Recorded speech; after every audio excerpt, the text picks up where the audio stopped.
All right, let me show you how to use a jump ring properly. You know, for so long I opened the jump ring wrong and it didn't come together the way it should.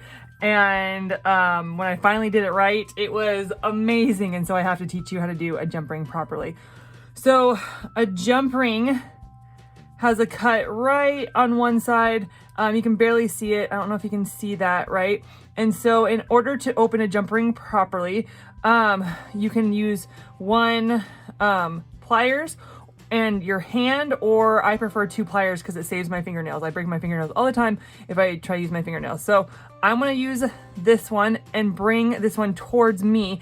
I'm gonna use this plier and bring it away from me. So I'm gonna do this and just open it so slightly, right? And this is a proper way to open it. If you try to open it this way, it doesn't come back together right.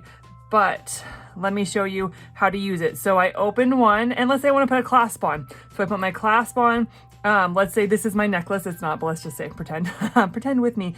And then I put it on my necklace. So this I put on the last link, and then I close it up. And I've done this in all the videos we did for this kit, and so you can check those out. And then then how to close it properly is you do the opposite. This will go away from me, this will go towards me, and we will close up this jump ring right here. So we're gonna close it up like this, and that is how you can use a jump ring to put on a clasp. Let's say you want to put on a pendant. And so I'm gonna take my jump ring, I'm gonna do the same thing, right? And I am going to open it using this away from me, this towards me, and I'm gonna open it up. We're gonna put the clasp on, like so, right? Put the clasp, and then we're gonna put on the link that we want, right? And we're gonna put on one of the links like this.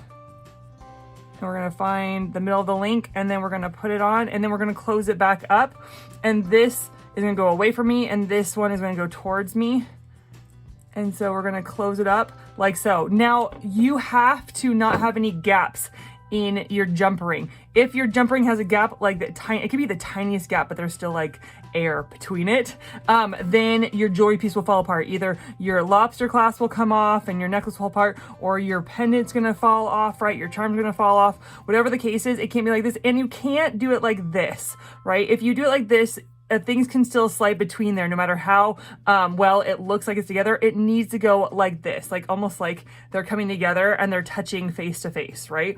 And so it needs to be like this, okay? And so don't have any gaps when it comes to where your jewelry piece will fall apart, and make sure you open it and close it properly. And that's the way you use a jump ring.